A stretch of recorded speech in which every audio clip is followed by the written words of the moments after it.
We're getting the ship ready for sea. We're literally battening down the hatches, ditched the gangway. It's just a matter of time now.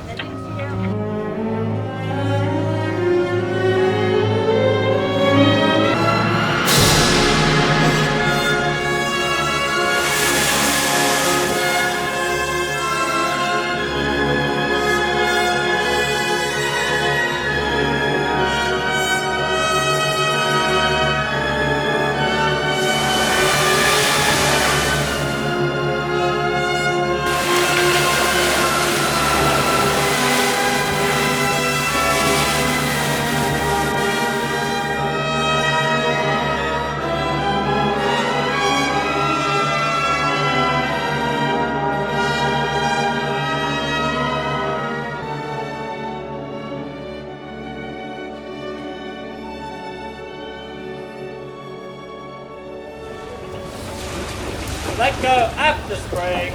Let go after spring. Let go forward spring. Let go forward spring.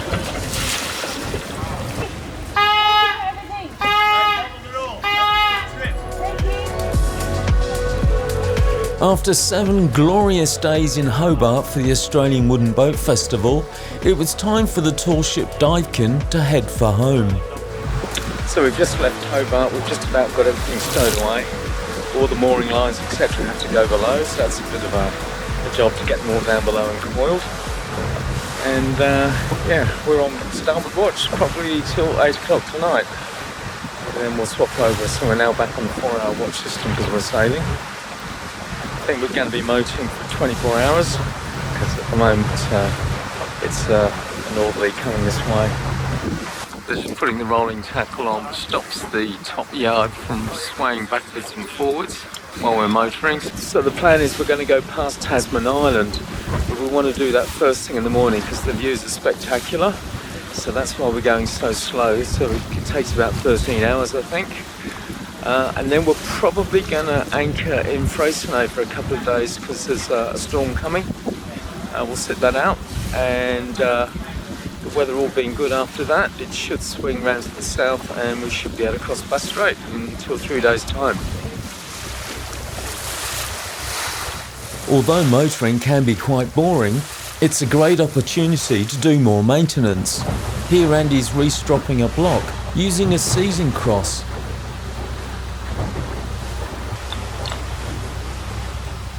That one's handy, but sometimes it can be, especially on the thicker gear, hard to get in there, get across. Much more reliable than chronometers. Yeah. So it's about 7 o'clock, we're just changing the watch and having dinner, and we've just about reached the entrance to the Derwent River. It's getting a little bit chilly now though. Just after dawn we passed through the Gap, which is between Tasman Island and Point Pillar on the mainland.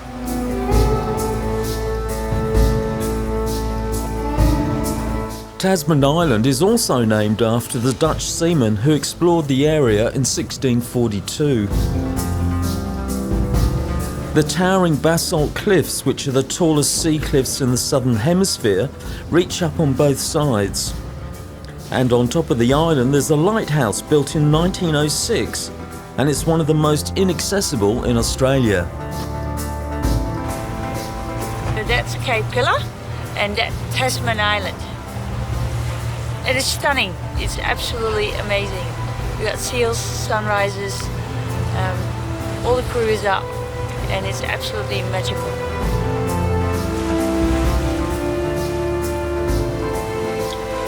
And just when we thought it couldn't get any more magical,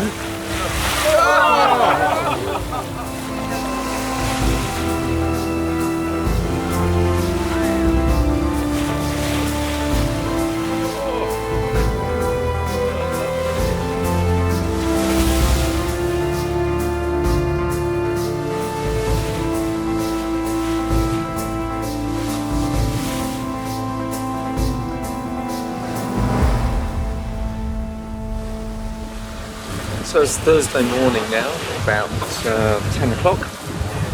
We left yesterday 4 o'clock Wednesday, we've motored all night. The wind's still not in the right direction, so we're having to motor. The sun's coming up and we've seen dolphins already. think it's going to be another nice day.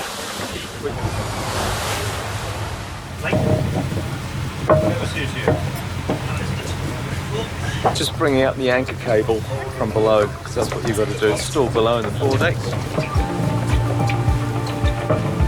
Hold up a sec. Holding a sec. Yep, let's do it. Yep.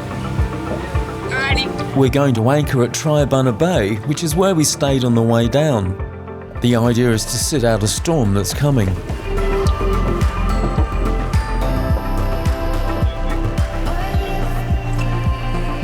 The cable is bent onto the main anchor with an anchor hitch.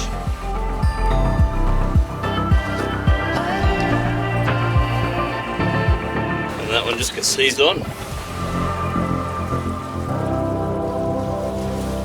And because we dragged the anchor last time, we're putting 2 anchors down. So it's quite a big plough anchor.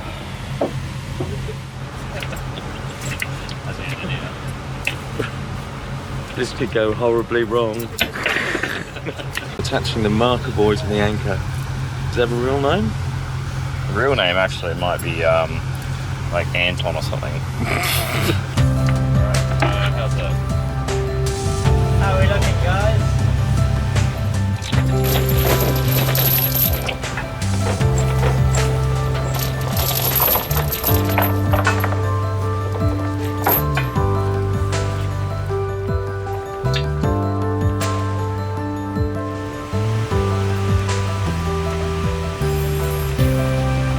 Let go, starboard anchor. Anchor by clear. Let go, forward anchor.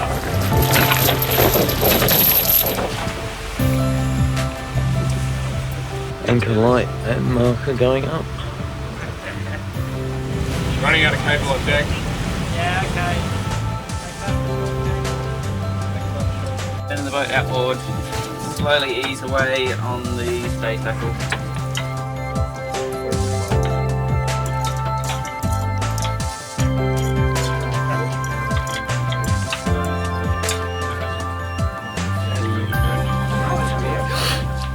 Alright folks, while we have a captive audience for dinner, I'm just going to go through a couple of things for watchers tonight.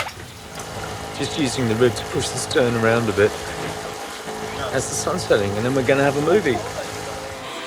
Space was cold. Rusted door. Space? For station wagon. It's called the Sun's Corolla. We saw it the other night on the Weather Network. I thought Corolla was a car. Everything's a car. I'm the only French guy on this ship, and I'm supervising the whole process of cleaning the ship today, and also a bit of rigging, because there's no wind, or at least not in the right direction, so we cannot come to Australia.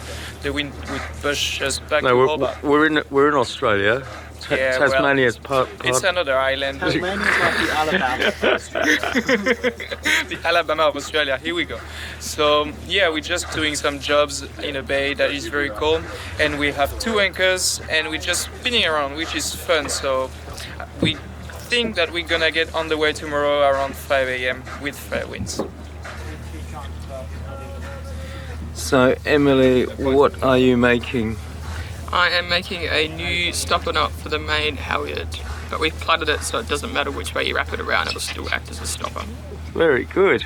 And all the locals are coming out to have a look, because it's not often they get a tall ship moored outside their front yard. Looks like a bit of rain over there. And below decks, 15 crews share the space with the stores, which includes hundreds of meters of rope in different gauges for different purposes on the ship, along with blocks, tackle and sailcloth. And of course, lots of food.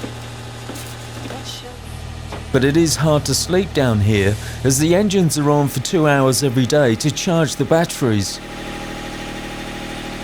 And they're not quiet. Paula's tiny galley, where all the magic happens.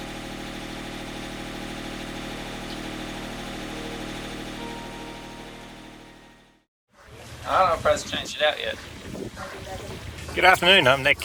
I'm the doctor on board the Dufken as we sail back to Sydney, and I'm just doing some splicing while there's no medical work to do. I'm making a new rattlin for the shrouds just beside me here.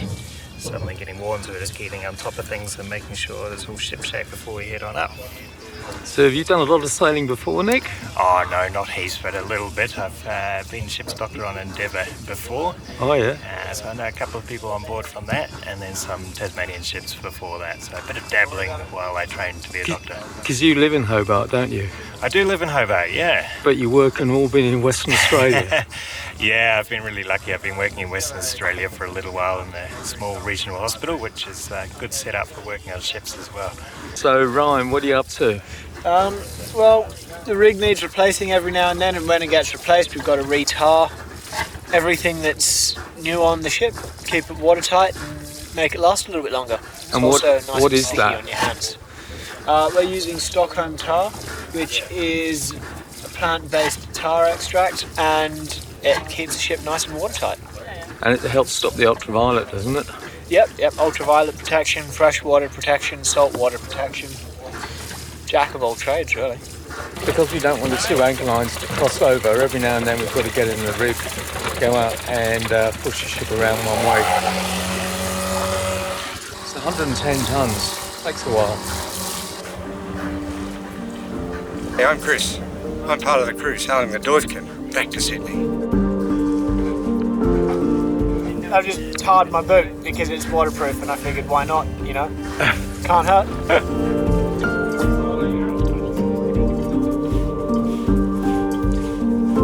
After lunch, it was time for a swim. Well, that was cold. We lined up in Dufken, the old boy.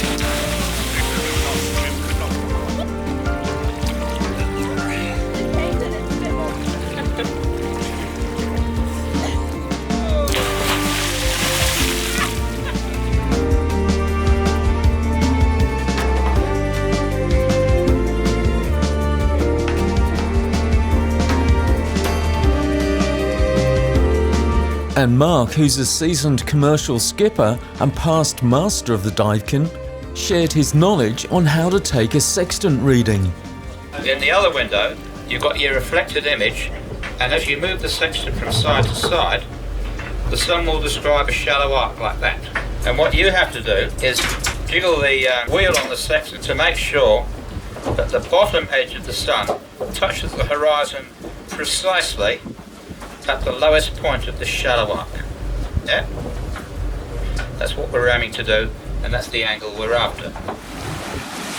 As the wind rose to about 20 knots in the afternoon, it was decided to continue our journey. Just had to pull up the second anchor, tail anchor. It's a bit of a struggle to get it up. It's now suspended from the yard.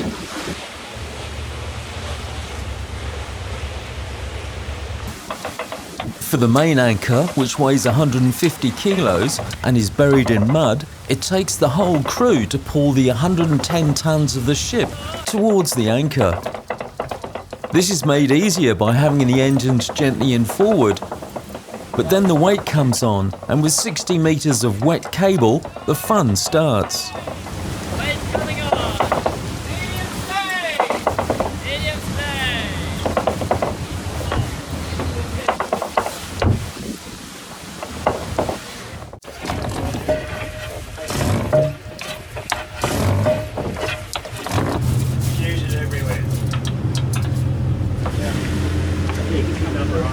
We're now heading out towards Maritime Island. It's about 7:30 tonight now, and then we'll continue our journey further up the coast.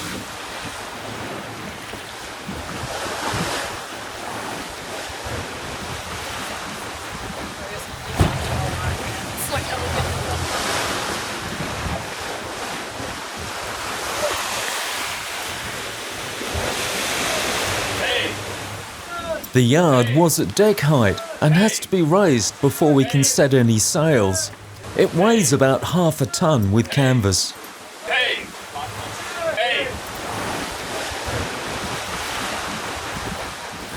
So that's around the end of Maritime Island. It's about 25 knots. So I don't think we're going to actually put any sail up just for the moment. It's a bit too strong.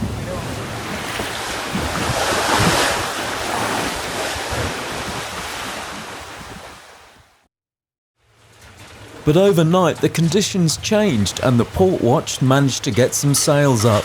Okay, Ben, what time is it and where are we? 7:09 we are off the coast after Frisinet Peninsula. The sun just rised, we just set no sail, everything's fine, and we are the Saturday 18th February. Oh, we're going north, by the way.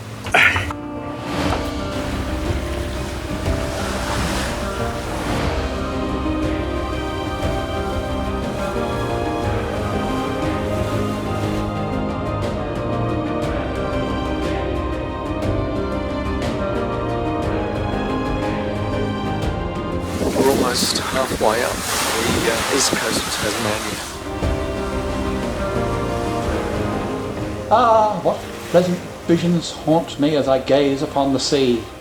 All the old romantic legends, all my dreams come back to me. Sails of silk and ropes of sandal such as gleam in ancient lore, and the singing of the sailors and the answer from the shore. Most of all, the Spanish ballad haunts me oft and tarries long, of the noble Count Arnaldos and the sailor's mystic song, till my soul is full of longing for the secret of the sea, and the heart of the great ocean sends a thrilling pulse through me.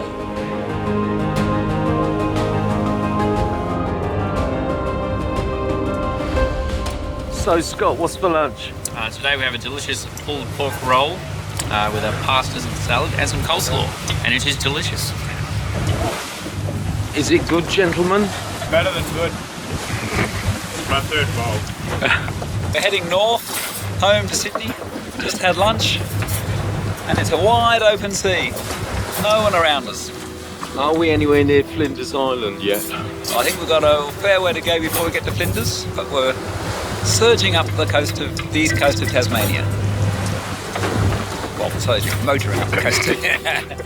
The wind's a bit light and variable, but we're progressing. On the way home. We've got a motor because we've got to get up to Flinders Island by a certain time because there's a change coming.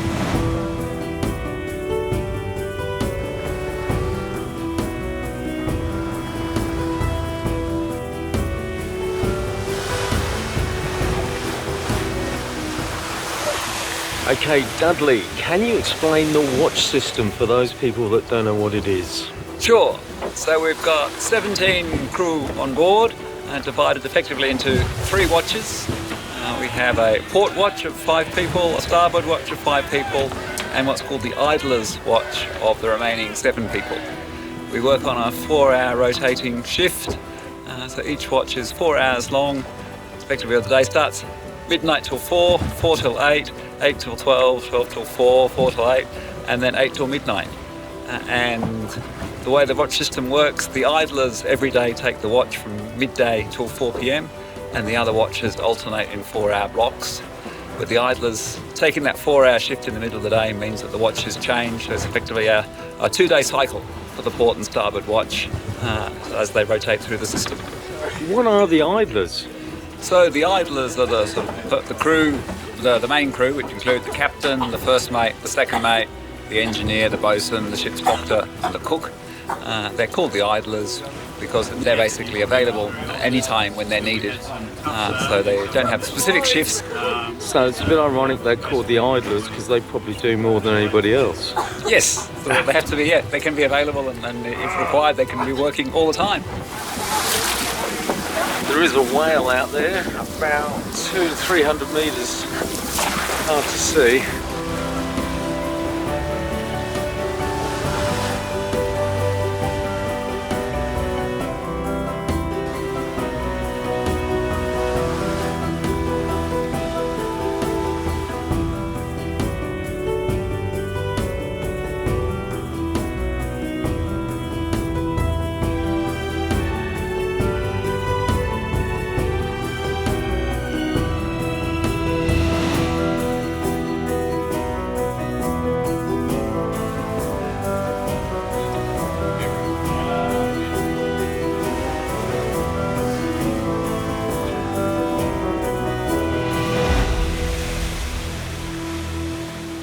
Saturday afternoon, 4 o'clock. I've just come on watch The wind has obviously swung around because we've taken the sails in and we're just motoring still. We're opposite St Helens on the east coast of Tassie, and I think we're going to go straight across to Flinders Island sometime tonight. The plan is there's good wind tomorrow, so we should be able to cross Bass Strait with some good following breezes tomorrow. Beautiful day. Oh, a cloud in the sky.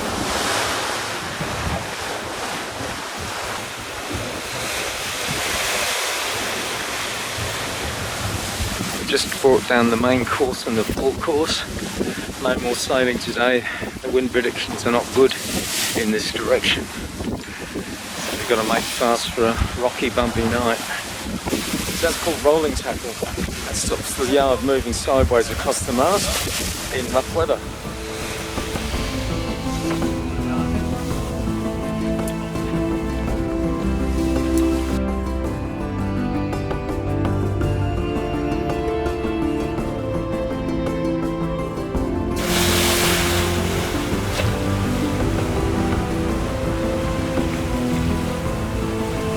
About 7:30, we've just had dinner, and Paula just knocked up roast pork and roast vegetables tonight. Very nice, with crackling. I don't know how she does it. We've almost reached the top of the mainland, and we're almost about to start heading over to Flinders Island and then across Bass Strait, which will be done probably overnight and tomorrow. Hopefully tomorrow we'll be able to get the sails up. We'll have to wait and see.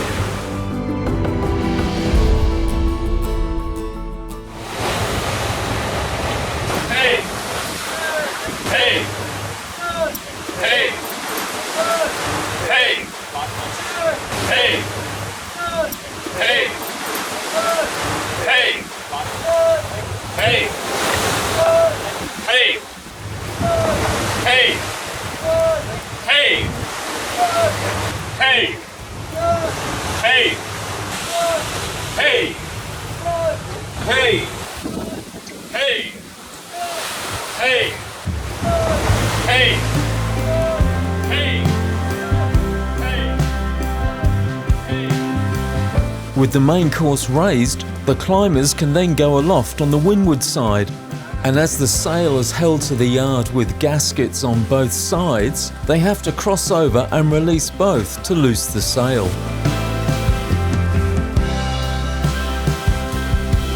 Next time on Sailing Duyfken, the strange tradition of egg throwing. Peter has a birthday, Brad's lost the son, and Paula's done it again. Fine dining on Dufken. Taco Monday. Plus some of the best sailing you'll ever see. Don't miss it.